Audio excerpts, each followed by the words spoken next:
The city air bit at my cheeks, sharp and unforgiving, a stark contrast to the stuffy, overheated tension I'd just left behind. I stood on the sidewalk outside The Perch, a rooftop restaurant in Chicago so exclusive it felt like it existed in a different atmosphere. My tie was loose, the knot I'd so carefully perfected just hours ago now feeling like a noose. In my left hand, I still clutched the bottle of champagne, its foil-wrapped cork a silent mockery. The bottle was for them, for Mason and Brooke, a celebration of a future I was apparently not invited to witness up close. My heart hammered against my ribs, a frantic drumbeat of adrenaline and disbelief. I'd actually done it. After years of swallowing insults disguised as jokes, of funding dreams that weren't mine, of showing up only to be treated like wallpaper, I had finally said no. The 2 words I'd spoken, not my table, felt both terrifyingly large and incredibly small. They hung in the air back in that restaurant, probably still echoing in the stunned silence I'd left in my wake. I imagined their faces. Mason's smug grin finally cracking. My mother's tight, controlled smile dissolving into confusion, then anger. My father's awkward chuckle dying in his throat. I took a deep breath, the cold Chicago air clearing my head just a little. I didn't know where I was going. I just knew I wasn't going back. Not to that table, not to that chair by the trash can, not to that life where my only value was the number on my bank statement. A strange feeling washed over me, something I hadn't felt in a very long time. It wasn't happiness, not yet. It was something rawer. It was freedom. And it was terrifying. It had all started 3 weeks ago, with a phone call that felt just like any other, but was, in fact, the beginning of the end. My name's Eli Vance. I'm 34, and if you had to label me, responsible would be the word. Not the favorite sibling, not the rebellious one, not the golden child. I'm just the one who always showed up on time, paid my bills without fail, and remembered everyone's birthday, right down to my second cousin's kid. I work as a financial analyst in a glass tower in the Loop. My life is a landscape of spreadsheets and predictable outcomes, a quiet order I've built for myself. I live alone in a minimalist condo in Lincoln Park with a sprawling view of the city skyline. The silence in my apartment is a comfort, a shield against the noise of the world, and especially, the noise of my family. My family doesn't do quiet. They are loud, boisterous, and close-knit in that performative way that looks great in holiday photos but feels hollow up close. They are masters of the grand gesture and experts at pretending everything is just peachy while sweeping mountains of real problems under a very large, very ornate rug. I've always occupied a strange space in this family orbit, sort of adjacent to the main event. Involved, but never truly embraced. I'm the guy you send a wedding invitation to but never ask to be a groomsman. The one you call for a ride from the airport but not to share good news with. Growing up, my younger brother Mason was the son our family revolved around. He's 2 years younger than me but possesses a universe of charisma I never had. He was reckless, charming, and perpetually getting himself into some kind of trouble, but he always landed on his feet, usually on a mattress funded by someone else. He has this smug, unshakable confidence that my parents, Carol and Richard, have always found irresistible. They consumed his charm like candy, and it made them blind to his flaws. When Mason dropped out of the University of Illinois after 2 semesters, claiming the creative environment wasn't stimulating enough, they nodded with grave understanding. He needs to find his own path, my mother would say, as if he were a misunderstood genius instead of a kid who just didn't want to go to 8 a.m. lectures. When he burned through 2 jobs in a single year, they insisted the employers simply didn't appreciate his unique talents. And when he finally ended up moving back into his childhood bedroom in their Naperville home at 28, with nothing to his name but a mountain of credit card debt and a collection of vintage band t-shirts, they defended him with the ferocity of lionesses protecting their prized cub. He's just figuring things out, my mother would explain to anyone who'd listen, her voice laced with a fierce, protective tone she has never, not once, used for me. I, on the other hand, had a different path. I worked 2 jobs to pay my own way through that same university Mason had abandoned.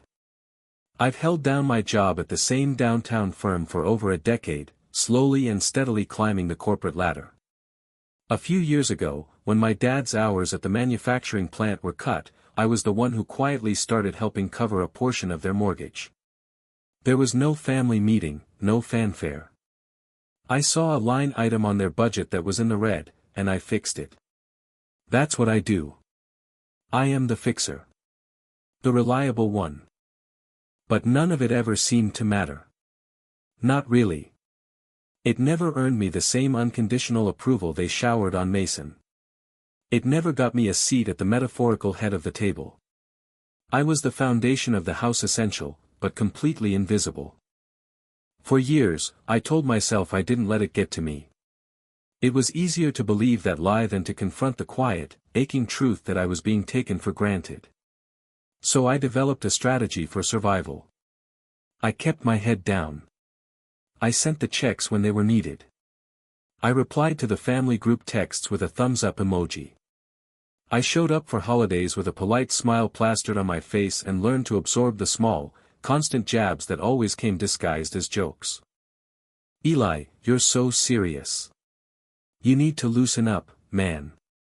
It's just a party," Mason would say, clapping me on the back a little too hard, his grin a little too wide. It was his way of framing my stability as a personality defect. "Oh, we figured you'd be busy. You're always working," my mom would sigh, her tone implying that my work ethic was a tragic affliction that kept me from the real joys of life, like watching a movie with them on a Tuesday night. I took it all in stride. I guess a part of me, the naive, hopeful part one couldn't quite kill, believed in the long game. I thought that if I just kept showing up, if I was just dependable enough, solid enough, one day they would have to see me. They would see me not as their safety net, not as their financial backstop, but as a son. As a brother. As part of the family, not just the guy funding it from the background. That fragile illusion shattered to pieces last fall. It all started with that phone call. Mason had just gotten engaged to a woman named Brooke Whitaker. My mother was over the moon, having already dubbed Brooke an absolute angel, a title I suspected had more to do with the Whitaker family's respectable name in the suburbs and their comfortable wealth than with Brooke's actual personality. To celebrate this grand union, my parents decided they had to throw a big, splashy engagement dinner. And not just any dinner. They chose the Perch, the kind of swanky rooftop place where a single cocktail costs more than a week's worth of my groceries. It was so far outside their usual budget that it should have been my first, blaring red flag. My phone rang on a Tuesday afternoon. The caller ID flashed, "Mom." I took a breath and braced myself. "Eli, sweetheart," she began, her voice dripping with that specific, syrupy sweetness she only uses when she's about to ask for something. It's a sound that, over the years, has become a Pavlovian bell for an incoming request for my time, my money, or both. "Hey, Mom. How are you?" I kept my own voice carefully neutral, the way I do on a conference call with a difficult client. "Oh, I'm just buzzing with excitement, honey. We're planning the most wonderful engagement dinner for Mason and Brooke. It's going to be such a special night, all of us together at last." "That sounds great, Mom. Of course I'll be there," I said, my response automatic. It was my brother's engagement. My presence was non-negotiable. "Just send me the details." There was a slight pause. It was a practiced pause, designed to create a sense of casualness for what was coming next. "And, honey, if it's not too much trouble," she added, her voice dropping into a conspiratorial whisper, as if she were letting me in on a little secret. "We were hoping you might be able to help us with the reservation. The Perch is very popular, and they need a credit card just to hold the private space. We'll pay you back, obviously." There they were. The four most fictional words in the Vance family lexicon: "will pay you back." A cold, familiar knot formed in my stomach.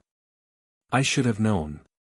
I could picture the whole scene already: the extravagant dinner, the enormous bill, the awkward silence, and then the subtle, unspoken expectation that I would just absorb the cost because it was, for the family, and I was the one who could afford it.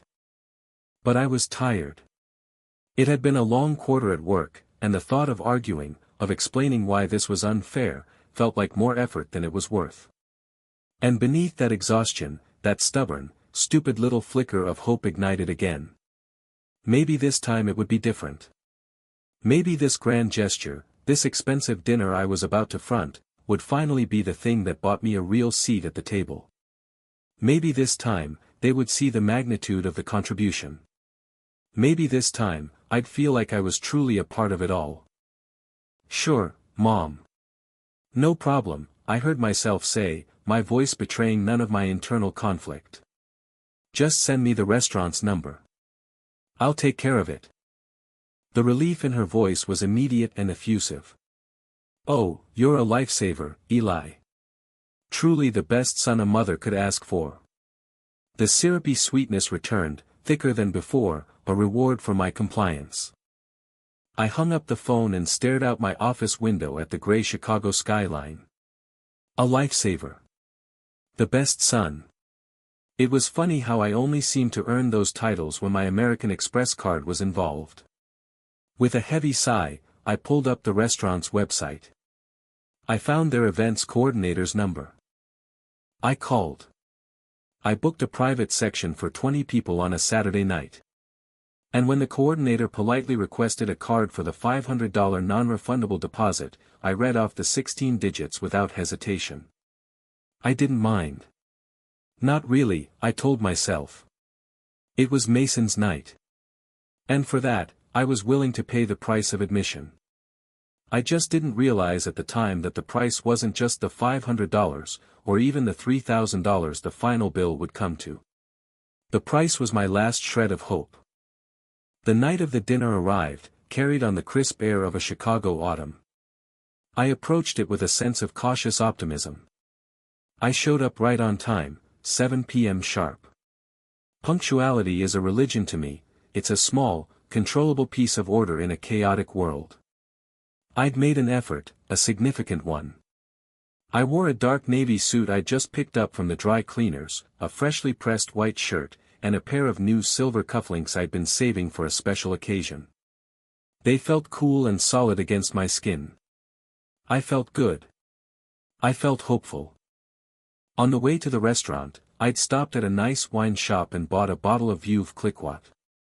It was an extravagant purchase, but it felt right. It was a gesture. More than that, I had even taken the time to print a custom card at a stationery store near my office, with Mason and Brooke's initials elegantly intertwined on the front. It was a small detail, the kind of thing I knew my mother would notice and appreciate. It was my way of saying, I'm here. I'm invested. I care.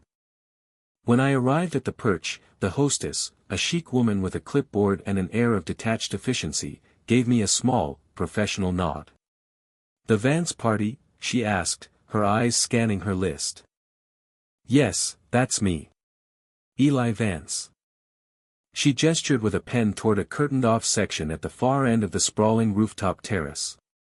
"They're in the private space, right through there." I took a deep breath, the way you do before diving into cold water, and walked in. The space was beautiful, I had to admit. My mother had been right about that. String lights were draped overhead, casting a warm, golden glow that made everyone look like they were in a movie. Floral centerpieces, the very ones I had discussed with the event planner and approved over the phone, sat on each of the long tables. In the corner, a small jazz trio played softly, their music a sophisticated hum beneath the rising tide of chatter and laughter. And there they all were. My parents, Carol and Richard. Mason, holding court at the center of the table. Brooke, looking radiant at his side. Her parents, a distinguished-looking couple I'd never met. A smattering of their friends, all of them young, attractive, and loud. Everyone already had drinks in hand, their faces flushed with good cheer. The scene was perfect, like a carefully curated photo from a lifestyle magazine. I smiled, a genuine, unforced smile for the first time all day, and walked toward them. I held the chilled bottle of champagne out, a clear and celebratory offering. It was my flag of truce, my entry ticket. I expected a cheer, or a clap on the back from Mason, or at the very least, a grateful nod of recognition for the person who had made all of this possible. Instead, Mason turned to me, and the familiar, smug grin I despised was plastered on his face. It was the grin he used when he was about to do something he knew was out of line but also knew he could get away with. "Oh, hey," he said, his voice loud enough to cut through the chatter. His eyes barely glanced at the expensive champagne in my hand before dismissing it. "Glad you made it." He didn't take the bottle. He didn't stand up to greet me. He didn't introduce me to Brooke's parents, Mr. and Mrs. Whitaker, who were standing right next to him. He just pointed. With his thumb, he gestured over his shoulder toward a lone, metal fold-out chair that had been set up in the corner of the private terrace. It was positioned awkwardly between a large, leafy potted plant and a discreetly placed, brushed steel trash bin. It was so far removed from the two long, beautifully set main tables that it might as well have been in another zip code. It was an island of isolation.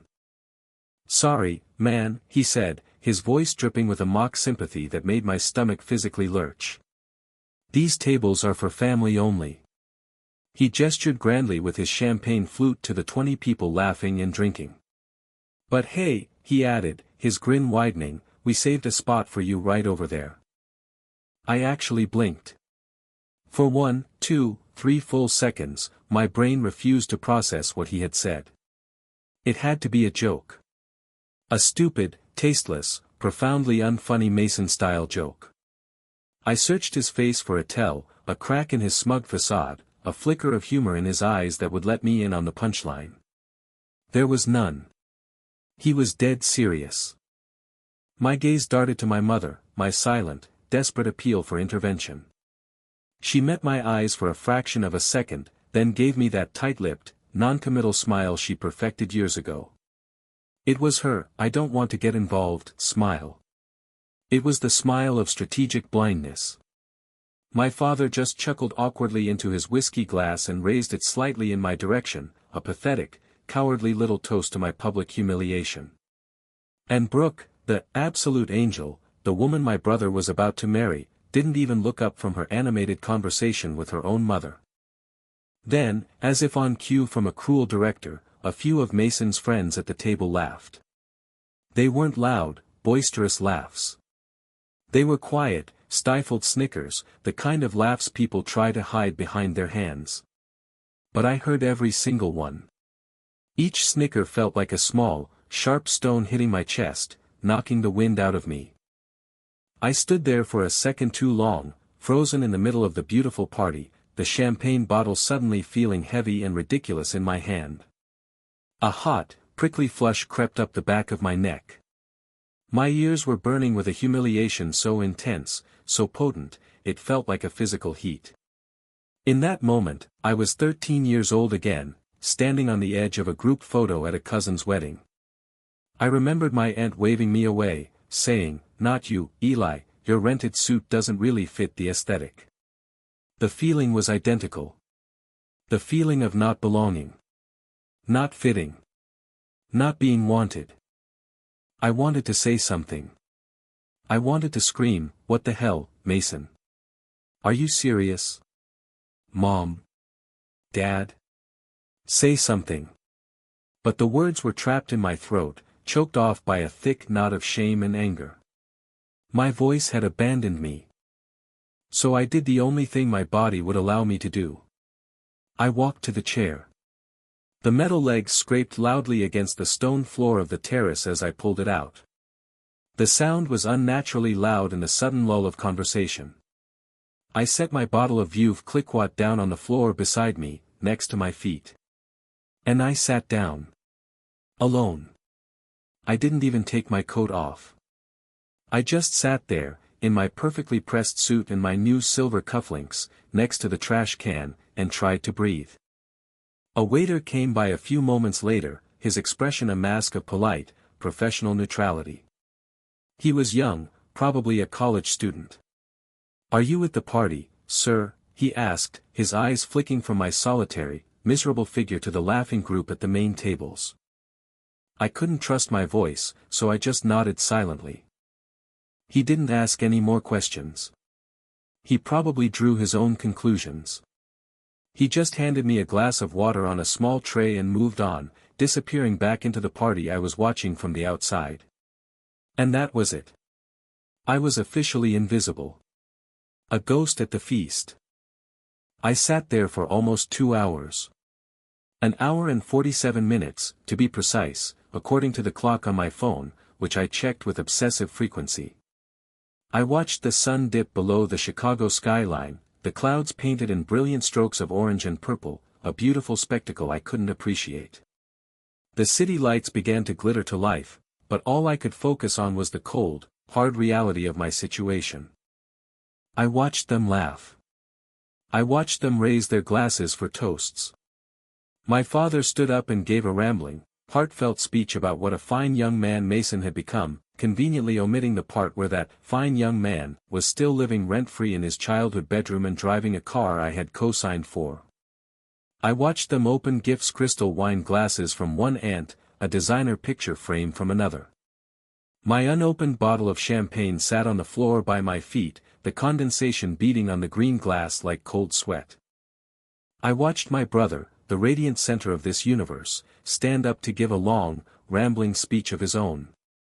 He talked about how lucky he was, how blessed he was to be surrounded by his closest people. He gestured with his arm, a grand, sweeping motion that encompassed the 2 long tables of his adoring audience. His eyes slid right past me, my chair, my potted plant, my trash can, as if I were part of the architecture, as inconsequential as a light fixture. I watched my mother, Carol, tear up when Brooke, beaming, called her the best future mother-in-law a girl could ask for. My mother dabbed her eyes with a cloth napkin, a perfect portrait of maternal pride. She never once looked in my direction. Not a single person from those 2 tables did. It was a masterclass in collective exclusion. They had all silently, implicitly agreed to pretend I wasn't there. It was easier for them than acknowledging the casual cruelty of the joke.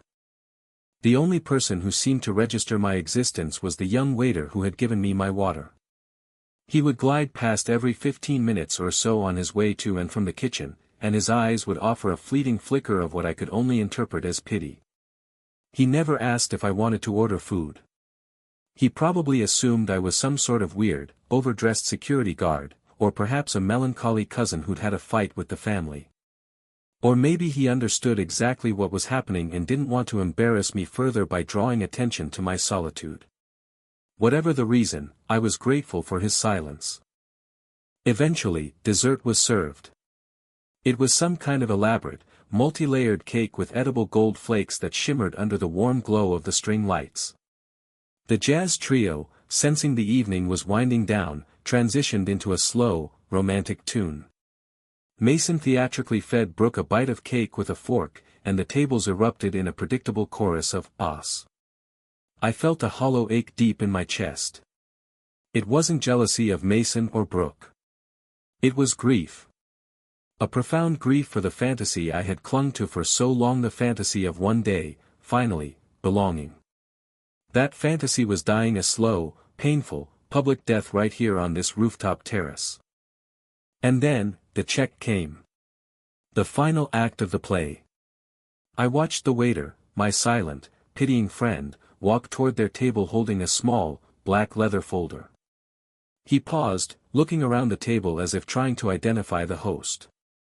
Then he glanced down at the clipboard he was carrying, presumably checking the notes on the reservation. His eyes found mine across the expanse of the terrace. He knew. He had the credit card on file. My card. I watched him take a few hesitant steps in my direction, weaving through the small space between my lonely chair and the main event, the center of the universe. "Excuse me, sir," he said, his voice quiet and professional. He was trying his best to be discreet, to not make a scene. But in the lull between the music and the fading conversation, his voice carried. Everyone at the table, every single one of them, turned to look. Finally, after nearly 2 hours of being invisible, they were all looking directly at me. The walk home from the perch was a blur. I don't remember the route I took, the streets I crossed, or the people I passed. My mind was a roaring engine of replayed conversations and surging adrenaline. Each step I took away from that rooftop restaurant felt like a reclamation of some small part of myself I had given away over the years. I arrived back at my condo, the silence of the space a stark contrast to the cacophony in my head. I was still in my suit, still holding that unopened bottle of champagne. I set it on my kitchen counter, where it looked absurdly out of place next to my coffee maker. I didn't turn on the lights. I just sank onto my sofa, the city lights twinkling through my floor-to-ceiling windows, looking like a galaxy of distant, indifferent stars. I thought they'd need time to regroup, to formulate a strategy, to decide who would be sent in to handle me. But the fallout began almost immediately. My phone, which had been silent on my walk home, lit up the dark room. First, a text from Mason.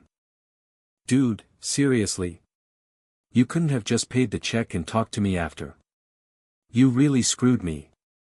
There was no apology. No acknowledgement of what he'd done. Just blame. I stared at the message, a bitter laugh escaping my lips. I screwed him.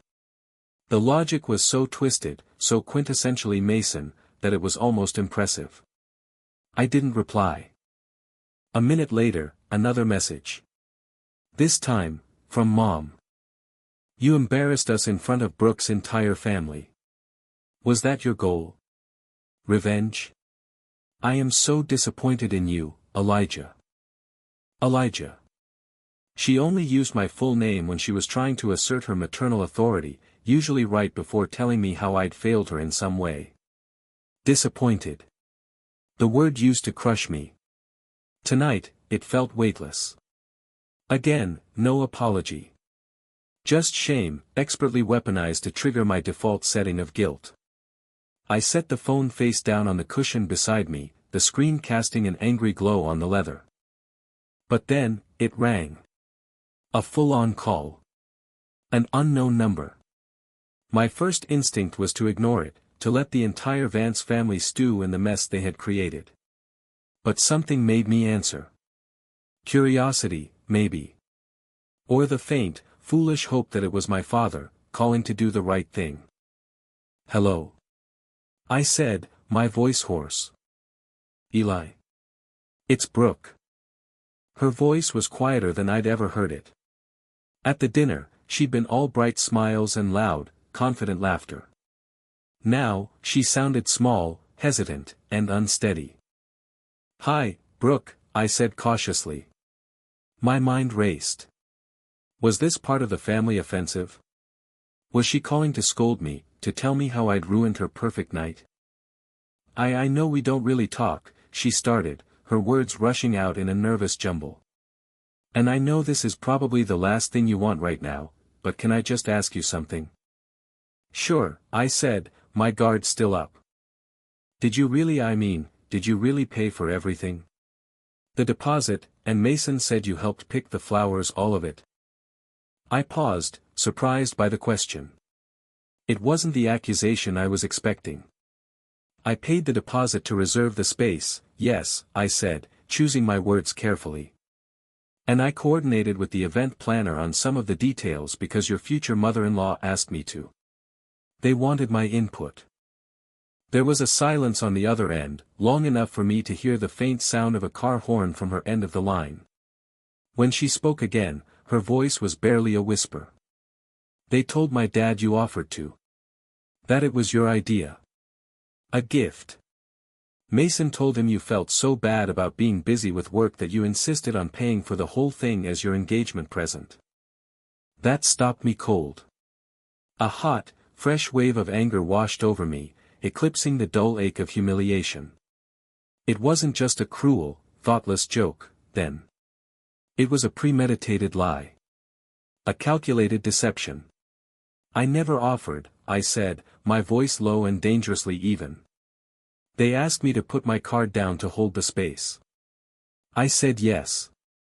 I didn't expect to be paid back, that's nothing new. But I definitely didn't volunteer to bankroll the entire evening for the privilege of being seated with the garbage. The bitterness in my own voice surprised me. Brooke let out a long, slow sigh. It sounded heavy, weary, like the sound of a balloon deflating. Okay. That's what I was afraid of. My dad is furious. He thought you had volunteered as this incredibly generous gesture. He was so impressed. But now he's saying he never would have agreed to a restaurant that expensive if he'd known it was being paid for by someone they were by someone they were treating like that. I didn't say anything. I just let her talk, letting the pieces click into place. He said, she hesitated, and I could hear the turmoil in her voice, the sound of her perfect world cracking at the seams. He said that Mason and your parents made him, and by extension, me, look like fools. He feels like he was part of AA's scheme. To get him to a fancy place without having to pay for it. Another pause. The silence was filled with unspoken things. This wasn't the fairy tale engagement she had planned. The curtain had been pulled back, and what she was seeing was ugly and cheap. I'm not calling to get involved, she added quickly, as if remembering herself, trying to regain some composure. I thought you should know the truth of what was being said. I appreciate that, Brooke. Thank you, I said, and I meant it. It was a small act of decency in a night devoid of it.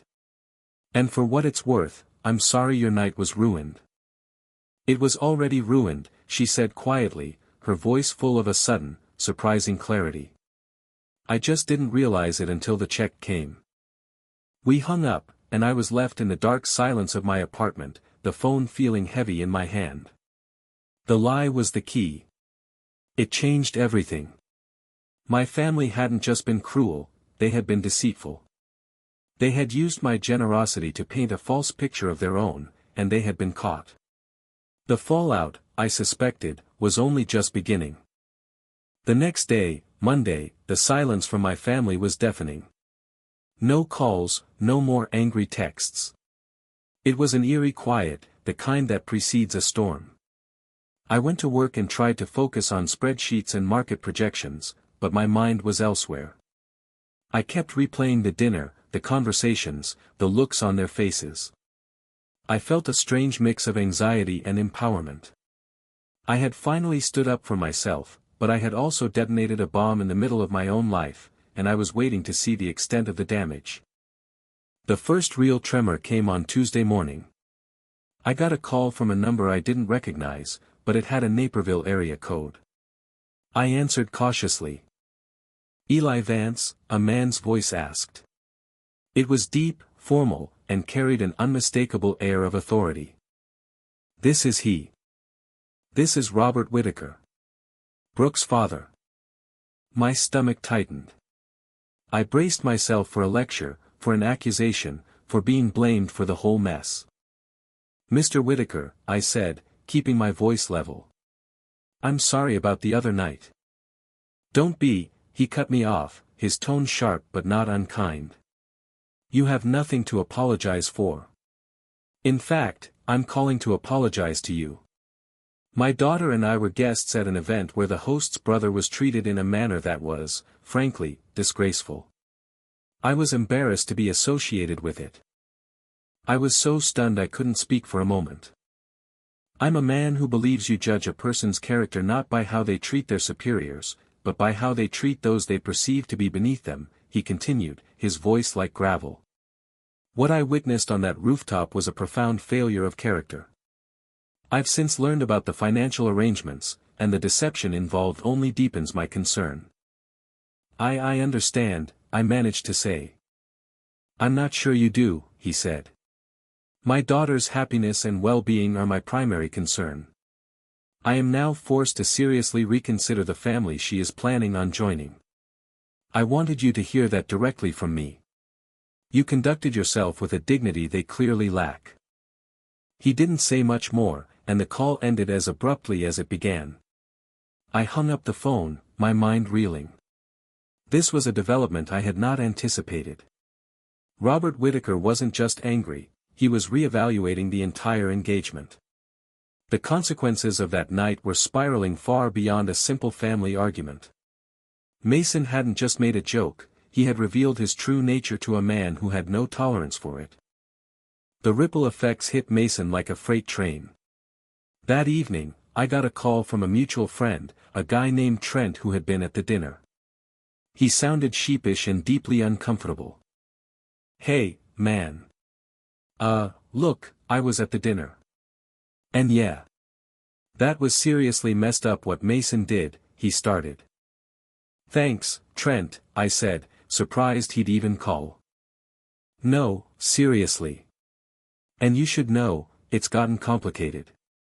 He told me that after the dinner, Brooke had left with her parents, and Mason had gone on a rampage, calling his friends, complaining about how I had overreacted and sabotaged his perfect night. But Trent's story confirmed what Mr. Whittaker's call had implied.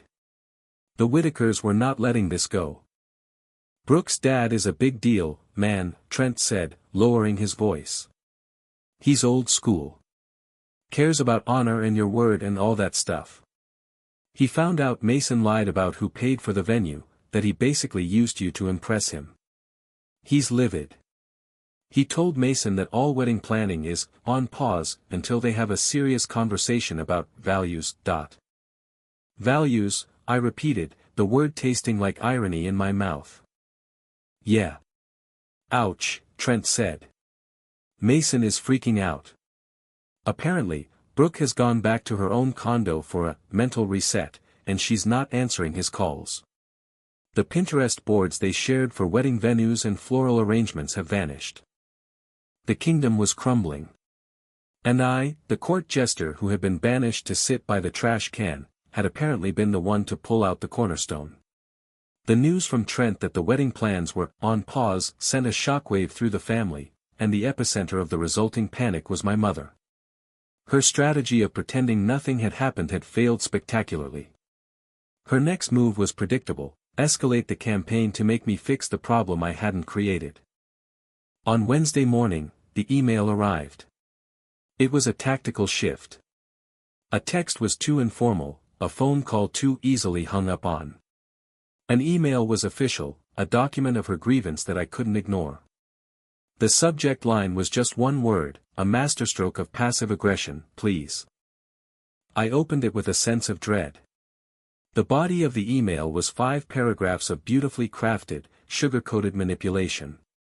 It was a masterclass in the art of the non-apology, a genre my mother had perfected over decades.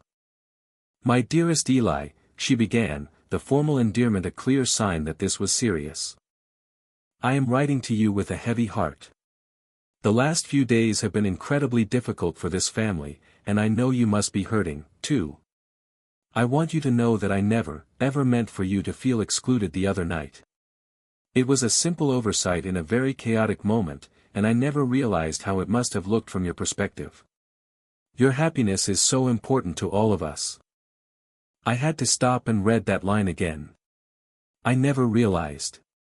It was her favorite phrase, a magical incantation that absolved her of all responsibility. How could she not realize? She had watched me walk to that chair. She had watched me sit there for 2 hours. She hadn't just failed to realize, she had actively chosen not to. The email continued, shifting from feigned ignorance to gentle, loving guilt. "Mason is heartbroken. He loves Brooke so much, and this misunderstanding has put a terrible strain on them. He admits the joke was in poor taste, and he is so sorry for hurting your feelings. He's just not very good at expressing himself sometimes, as you know. He's always been more sensitive than people give him credit for." There it was again. The classic defense. Mason, the 6-foot-tall, 28-year-old man, was just a poor, sensitive soul who couldn't help himself. And I, as always, was expected to understand and accommodate his delicate feelings, even after he had publicly humiliated me. Finally, she got to the point, the real reason for the email. "Brooke's father is a very traditional man. He has gotten the wrong impression of our family. It would mean so much to me, to your father, and especially to your brother, if you would be willing to be the bigger person here. Perhaps you could call Mr. Whitaker and explain that it was all just a silly family joke that got out of hand. Or maybe you could sit down with Mason and Brooke, and we could all just smooth things over. We can't let one silly night destroy the beautiful bond this family has built. I stared at that last line for a long time, the words blurring on the screen. The bond we've built. What bond?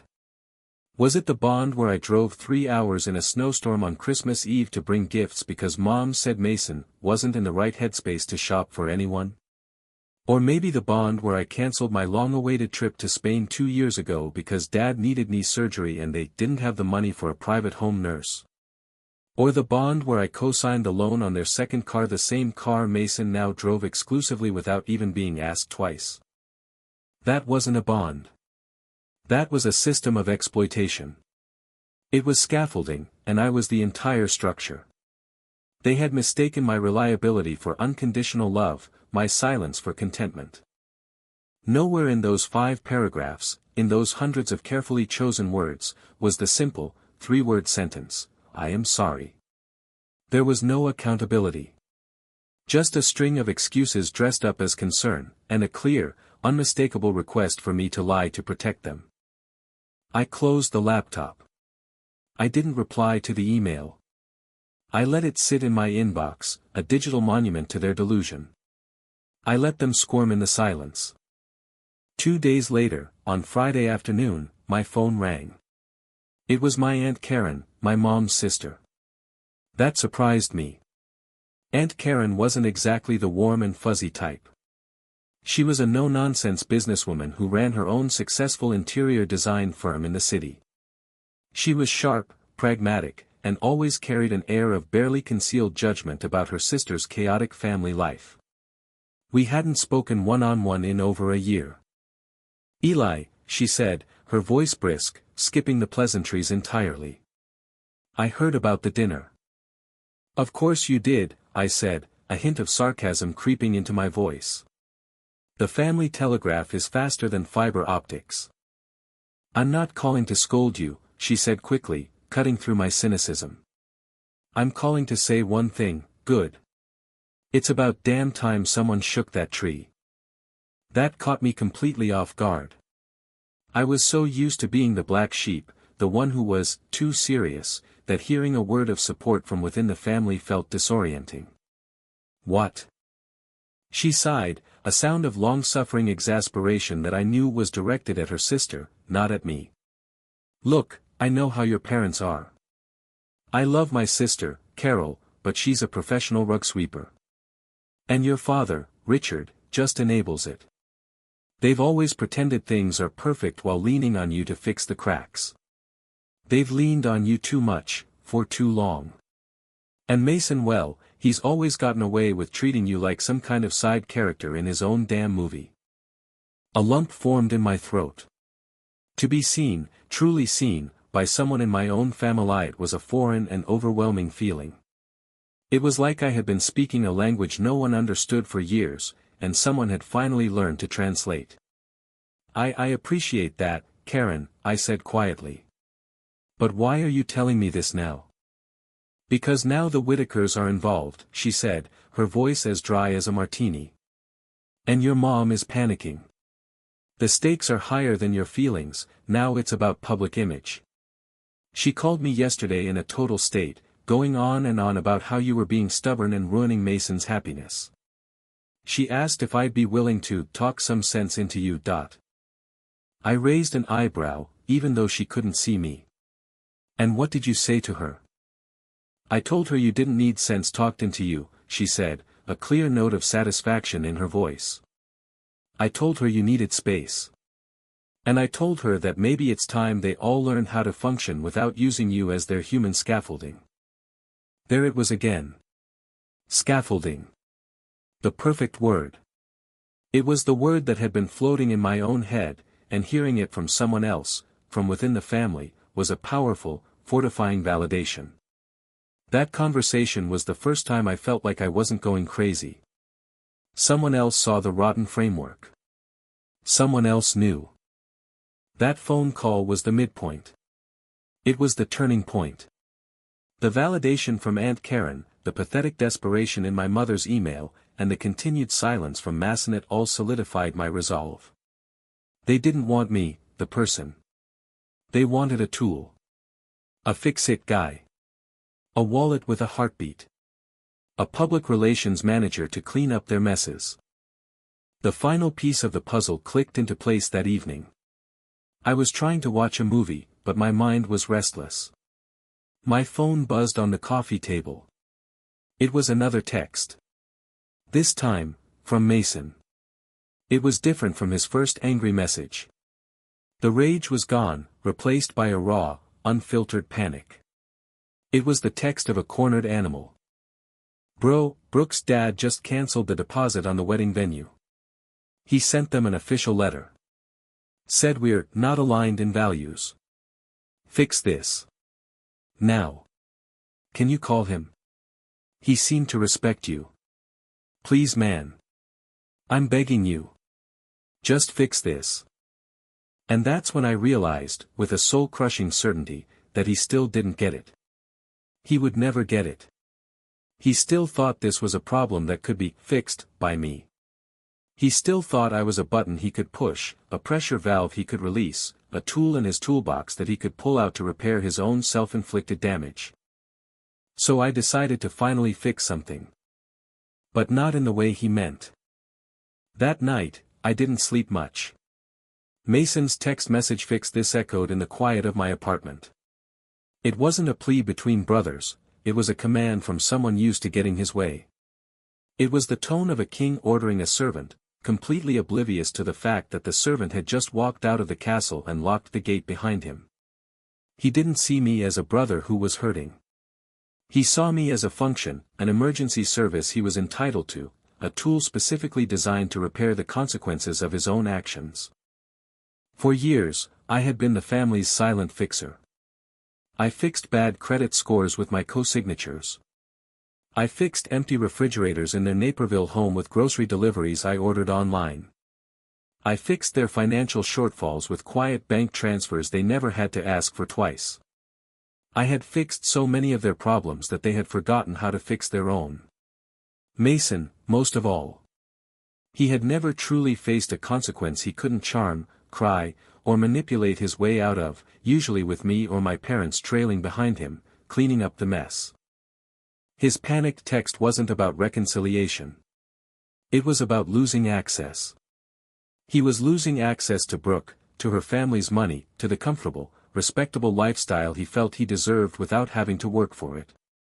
And he saw me as the key to getting it all back. I lay there in the dark, the city lights painting shifting patterns on my ceiling, and realized something profound. The problem wasn't just them. It was me, too. For my entire adult life, I had enabled them. Every time I said yes when I should have said no, every time I paid a bill just to avoid a confrontation, every time I swallowed an insult to keep the fragile peace, I was teaching them how to treat me. I was handing them a detailed instruction manual on how to use and abuse Eli Vance. Tonight, I was going to burn that manual. I got out of bed, the decision settling in my gut with a cold, hard finality. I walked over to my desk in the corner of the living room and switched on my laptop. The glow of the screen illuminated my face in the dark room. With steady, deliberate purpose, my fingers moved across the keyboard, navigating to my bank's website. A year ago, when Mason was, between opportunities, again, I had set up a shared checking account with him.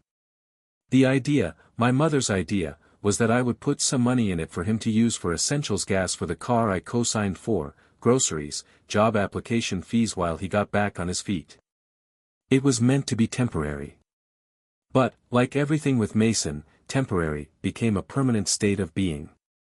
He never got around to closing the account, and I never pushed it. He had linked his Spotify Premium, his gym membership, and God knows what else to it. I'd kept putting a few $100s in every month, more out of a weary habit and a misguided sense of brotherly loyalty than anything else. I had always told myself it was to keep him from getting into real trouble, but now I saw it for what it truly was, another piece of the scaffolding holding him up, preventing him from ever learning how to stand on his own. I logged into the account. There was just under $2,000 in it. Funds I had deposited. Funds I had earned. Funds I had left untouched out of some vague, unreciprocated sense of duty. I opened a new tab on my browser and logged into my personal savings account, a private one, a financial fortress Mason didn't even know existed. With a few swift clicks, I initiated a transfer. I moved the entire balance from the shared account into my own. The number in the joint account dropped to 0. It was a relatively small amount of money in the grand scheme of my finances, but the symbolism was immense. It was the first, tangible step in reclaiming what was mine. It was a digital boundary. Then, I navigated to the account settings page. My finger hovered over the link that read, Close Account. There was a moment of hesitation, a final, faint flicker of the old Eli, the one who worried about the fallout, the one who would do almost anything to avoid a confrontation. The peacemaker. The good son. I thought of the cold metal of that folding chair. I thought of my mother's manipulative email. I thought of Mason's entitled, desperate demand. Fix this. I clicked the button.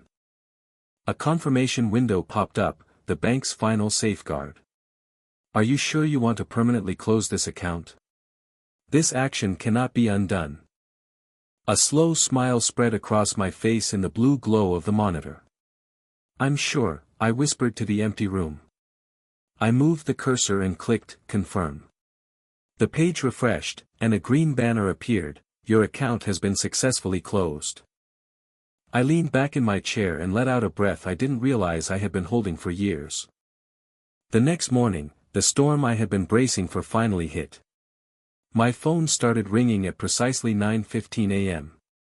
It was Mason. I watched his name flash on the screen, a familiar sight that now sent a jolt of cold resolve through me, not anxiety. I let it go to voicemail. He called again immediately, a classic Mason move. Impatience was his default setting.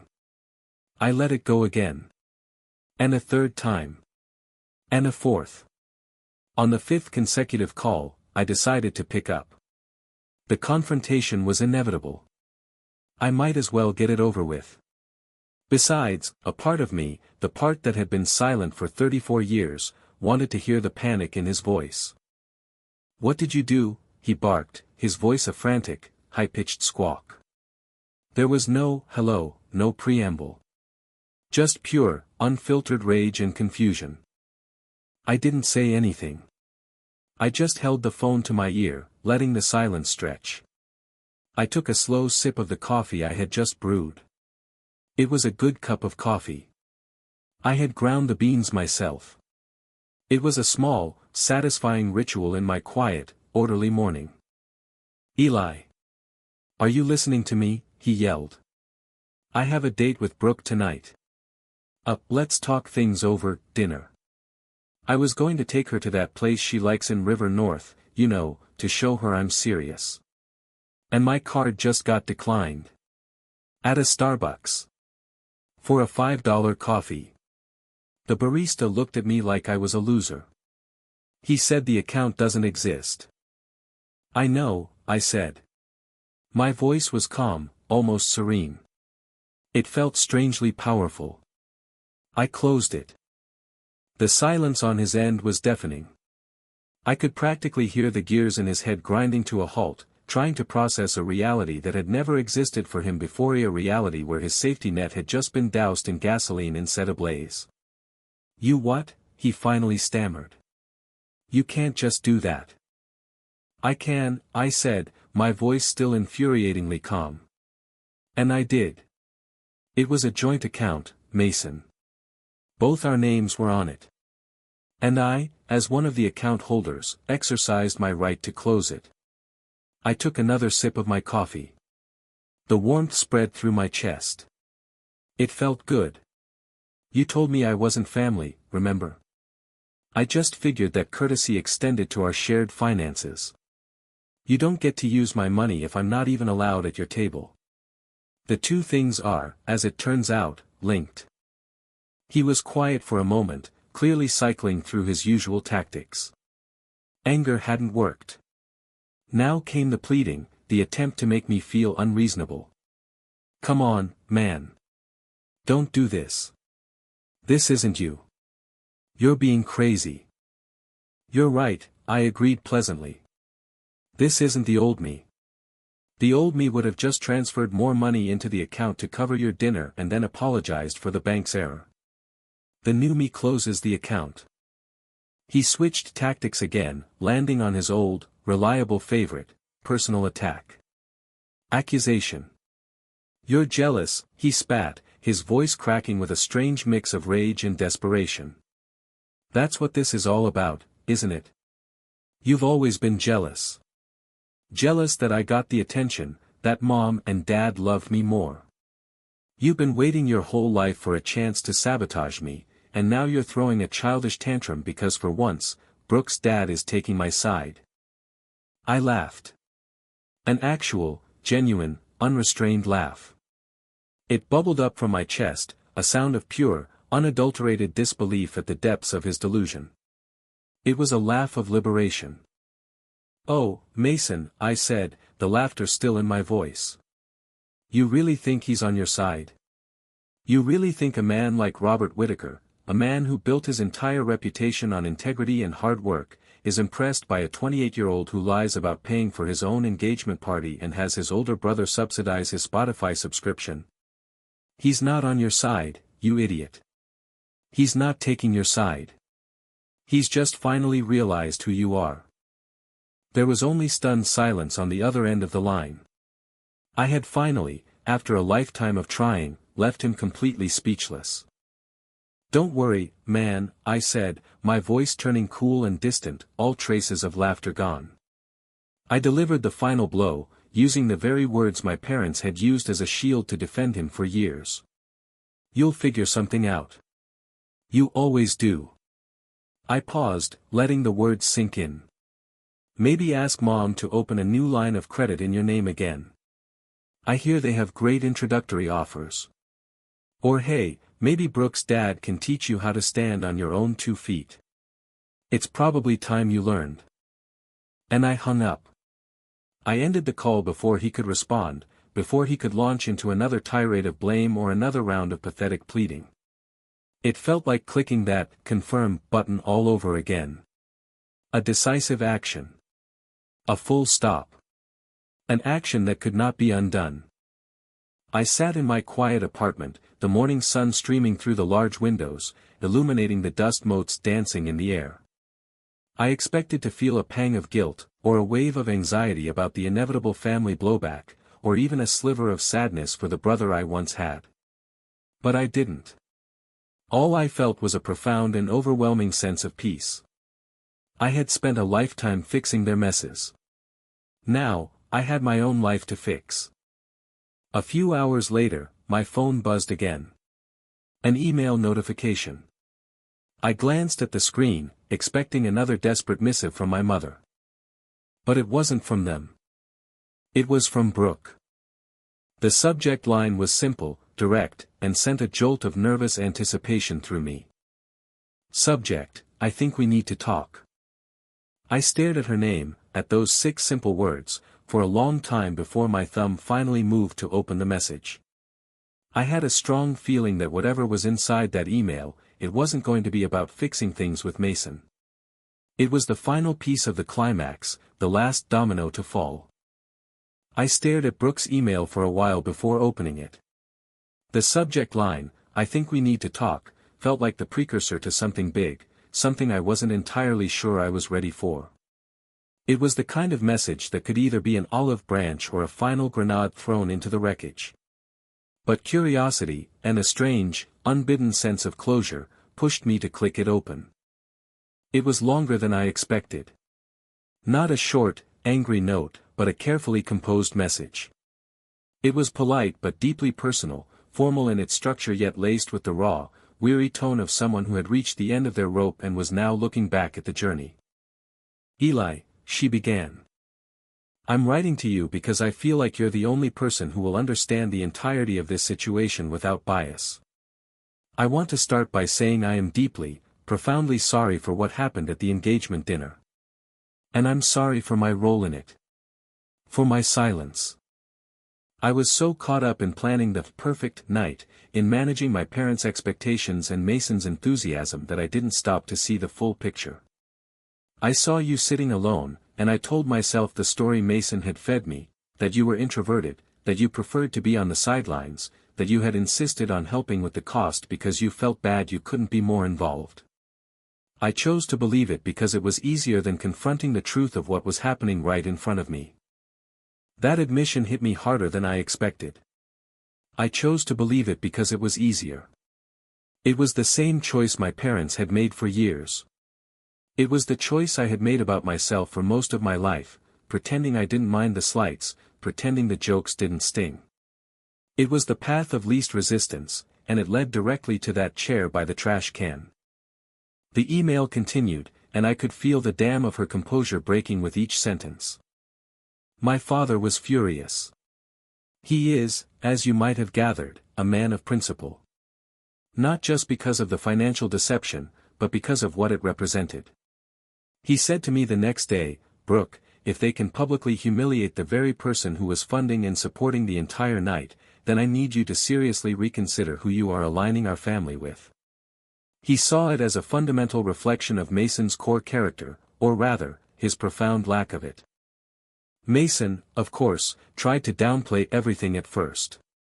He called it a minor misunderstanding, stupid joke that you took the wrong way. But the lies started to crack once my dad showed me screenshots of the restaurant invoice.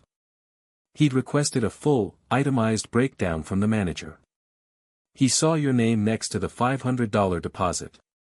He saw the notes from the event coordinator mentioning her phone calls with you about the floral arrangements. The evidence was undeniable. But the final straw for me, the moment of absolute clarity, wasn't even about the dinner, or the money, or you.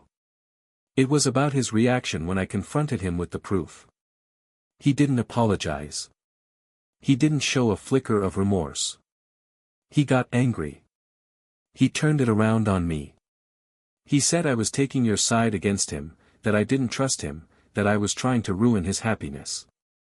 He tried to make me feel guilty for questioning his blatant lies. He kept saying you were overreacting. But sitting there, listening to him try to blame you for his own cruelty, I had a horrible realization: you were the only one in that whole situation who reacted with any dignity at all. I had to stop reading for a moment. I closed my eyes and took a deep, shuddering breath. She saw it. She saw the playbook. The denial, the deflection, the gaslighting, the immediate pivot to victimhood, the complete and utter refusal to take any responsibility. It was the toxic, circular dance I had been trapped in for my entire life. And she had seen it all in one night. Then came the part one had been unconsciously waiting for, the part that felt like the true climax of this entire saga. I ended the engagement last night. I gave him the ring back. I blinked, reading the sentence again, then a third time, to make sure I hadn't imagined it. The words were so simple, so final. A future, a wedding, an entire life plan, erased in a single sentence. It felt like watching a building finally collapse after the demolition charges had been set. The dinner was the explosion. This was the inevitable fall. Brooke's email continued, and the tone shifted from apologetic to something more resolved, more self-aware. It wasn't just about the dinner. The dinner was just the event that pulled back the curtain on 100 other little things I had been excusing for months. The casual entitlement he has about money, your money, my parents' money, it didn't seem to matter whose. The way he talked about you behind your back, always with this little sneer, referring to you as, my boring but rich older brother. The way my own concerns or feelings were constantly minimized or dismissed as me being too sensitive or not getting the joke. That night, listening to him try to blame you for his own cruelty, I saw my future flash before my eyes. It was a lifetime of being told my feelings were an overreaction. A lifetime of cleaning up his messes. A lifetime of being expected to smooth things over and pretend everything was fine. It was a lifetime of sitting at a beautiful table, knowing that someone was being forced to sit by the trash can, and being expected to just smile and ignore it. I'm not writing this to pit myself against Mason or to drag you further into this drama. I know you want nothing more than to be free of it. I just wanted you to know that I see it now. I see you. And I am so sorry that I didn't see it sooner. Sincerely. Brooke. I sat there for a long time, the glow of my laptop screen illuminating the dark room. I reread the email, not because I didn't believe it, but because I wasn't used to being believed. I wasn't used to my reality being so thoroughly and completely validated by an outside observer. For years, my family had been the arbiters of truth, and their official truth was that I was too sensitive, too serious, too much. Brooke's email was the first external confirmation that the problem wasn't a flaw in my perception. The house itself was crooked, not just the picture frame hanging on the wall. Her email was the final domino. My refusal to pay was the first. My parents' fumbling attempts at manipulation, Mason's panicked demands, Mr. Whitaker's principled stand, Aunt Karen's validation, they had all fallen in succession. And now, the engagement was over. The charade was done. I closed the laptop, the climax of the story having played out not in a shouting match, but in the quiet, dignified words of a woman I barely knew. The fight I had started on that rooftop was finally over. The silence that followed was not the tense, waiting silence of before. It was a new kind of quiet. It was the quiet of a battlefield after the war has ended. I walked over to my kitchen counter and picked up the still unopened bottle of Veuve Clicquot. It was still cool to the touch. It was a relic from a different time, a different me. A ghost of a celebration that never was, for a union that was never meant to be. I thought about pouring it down the drain. It felt tainted, a symbol of the entire humiliating affair. But then I looked at it again. It wasn't a symbol of their cruelty. It was a symbol of my hope. The hope I had carried into that restaurant, the hope that I could one day be seen and valued. That hope had been misplaced, but it hadn't been wrong. I peeled the foil from the top and, with some effort, worked the cork out. It popped with a soft hiss, not a loud celebration. I poured a small amount into a simple water glass. I walked over to my window and looked out at the glittering expanse of the Chicago skyline. I raised the glass. I wasn't toasting them. I wasn't toasting their failed engagement or Mason's downfall. I was toasting Brooke, for her courage. I was toasting Aunt Karen, for her unexpected loyalty. And I was toasting myself. The man who had finally found his voice, even if it had taken 34 years. To new beginnings, I whispered to my reflection in the glass. The champagne was crisp and cold, and it tasted like freedom. The war was over. Now, I had to figure out how to live in the peace. The weeks that followed Brooke's email were oddly quiet. The family group chat, once a relentless stream of trivial updates and passive-aggressive memes, died out completely. It was a digital graveyard, a testament to a connection that had been severed. Mason tried calling twice more, his number flashing on my screen with a pathetic, desperate urgency. I didn't answer. After the second attempt, he stopped. The silence from my parents was even more telling. It was a cold, wounded silence. They had lost their leverage. Their primary tool for managing Mimi's own ingrained sense of guilt and familial duty had been broken, and they didn't have a backup. I learned through the grapevine, which now consisted solely of my Aunt Karen, that the fallout in Naperville had been swift and messy. Mason had moved back into his childhood bedroom full-time. The temporary stay had become an indefinite one, a regression to an adolescent state of dependence. Brooke had returned the engagement ring via registered mail, a cold, impersonal gesture that spoke volumes.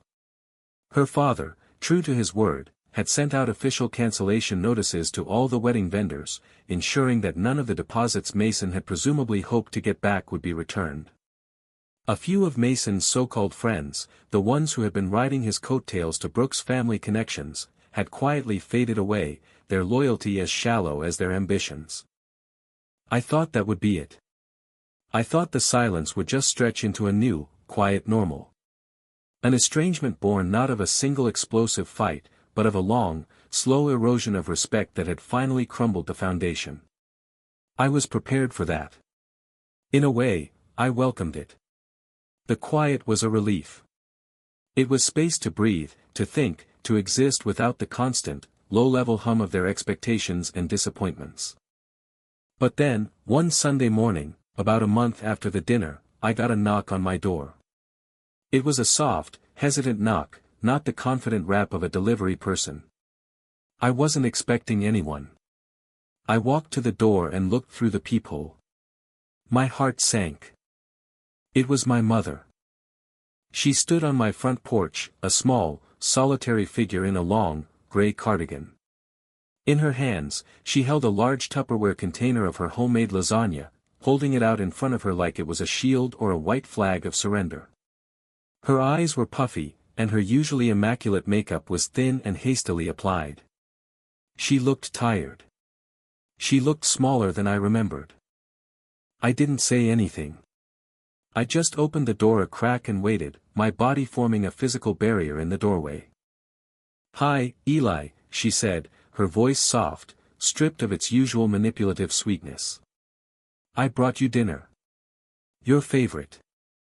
I didn't reach for the container. My favorite.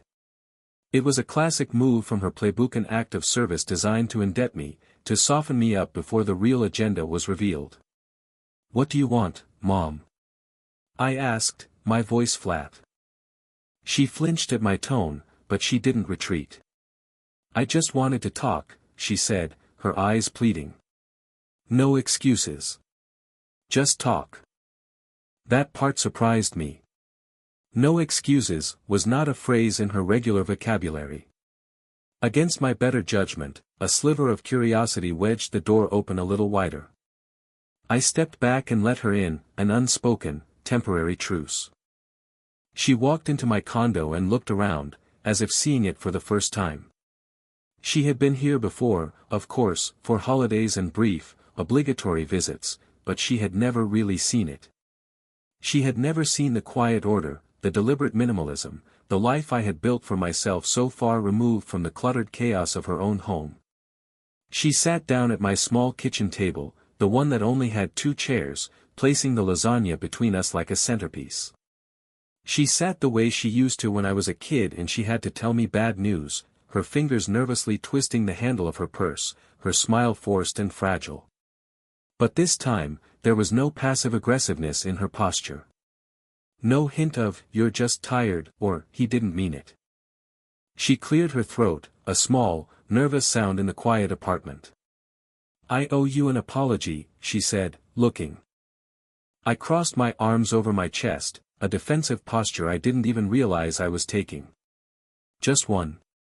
I asked. The question was quiet, devoid of the sarcasm I might have used a month ago. It was just a simple, honest inquiry. Her face tightened for a moment, a flash of the old, defensive Carol. But then it softened, and she looked down at her hands, which were now folded on the table. She nodded slowly. "Fair," she whispered. "Probably more than one." She took a deep breath, the kind you take before saying something difficult. "I didn't see it, Eli," she started, her gaze still fixed on the table. "Not because it wasn't there to be seen, but because I didn't want to see it. It was easier not to." It was a confession. It was the truth behind her, I didn't realize, mantra, and hearing her admit it out loud felt like a small earthquake. "Your brother Mason has always been loud," she continued, her voice gaining a little strength. "He takes up all the space in a room. He demands attention. And you never asked for anything. You never made a fuss. You just did things. You handled things. You showed up. I guess, somewhere along the way, we just started treating you like a safety net. Something we assumed would always be there to catch us, to catch him." "That's the thing about safety nets," I said, my voice still flat, observational. People only look down at them when they're falling. They never notice them when they're climbing. Her lip trembled, and a single tear escaped, tracing a path through her thin makeup. She quickly wiped it away. Your father and we were wrong. We let Mason get away with too much. We let him treat you like you were less. Like your feelings didn't matter as much as his. I stayed quiet, letting her words hang in the air between us. This was the conversation I had longed to have for 20 years. Now that it was finally happening, I felt strangely numb, a detached observer of my own life. I know I can't undo that, she said, finally looking up at me, her eyes red-rimmed but clear. I know a lasagna and a sorry won't fix years of imbalance. But I wanted you to know that I see it now. For the first time, I really see it. And I am so sorry, Eli. I watched her for a long moment. For the first time in my life, she wasn't dodging or deflecting. She wasn't defending Mason. She wasn't telling me to lower my voice or get over it. She was just sitting there, in my quiet kitchen, owning the wreckage. It was the bravest thing I had ever seen her do. I gave a slow, almost imperceptible nod. Thank you, I said. The words felt inadequate, but they were the only ones I had. We didn't talk for long after that. The apology had taken all the energy out of the room. She stood up to leave, pushing the Tupperware container toward me. Please, eat it, she said.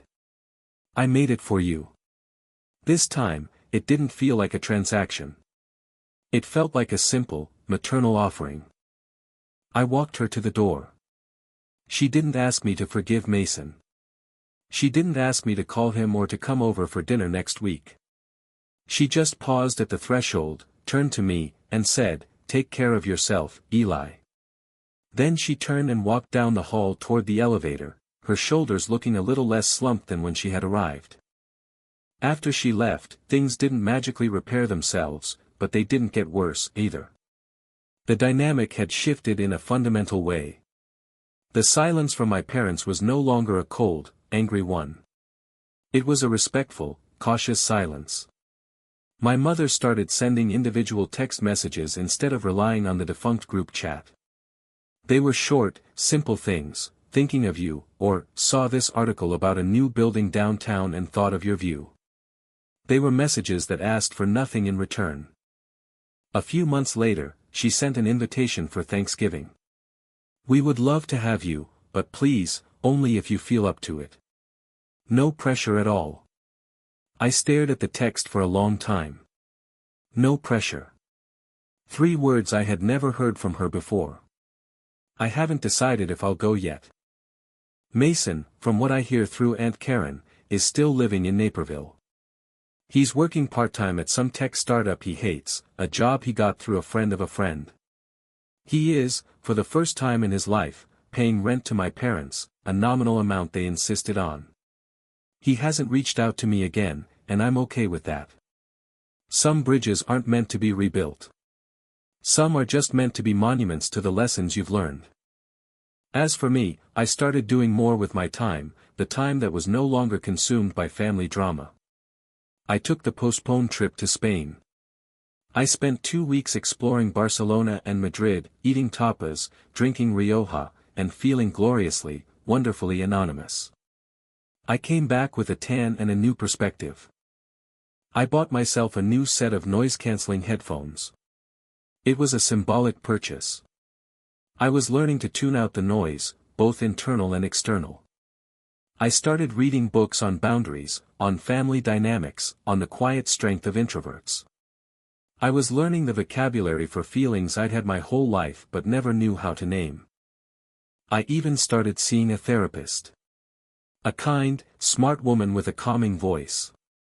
And I went not because I was broken, but because I finally realized I was worth the effort of putting myself back together properly. I was learning that healing doesn't come from waiting for someone else to say sorry, though my mother's apology had been a balm on a wound I didn't know was still so raw. Real healing, I was discovering, comes when you can finally look at your own reflection and say, with total conviction, you deserved better. And you finally gave it to yourself. So no, I didn't pay the bill that night at the perch. But in the weeks and months that followed, I finally cashed in on years of silent, emotional debt. The return on that investment was my own peace of mind. And for the first time in my life, I'm not sitting next to the trash can, hoping for an invitation to a table that was never meant for me. I'm at my own table. It's a small table, with only 2 chairs, but the view is magnificent. And at this table, I am always, always welcome.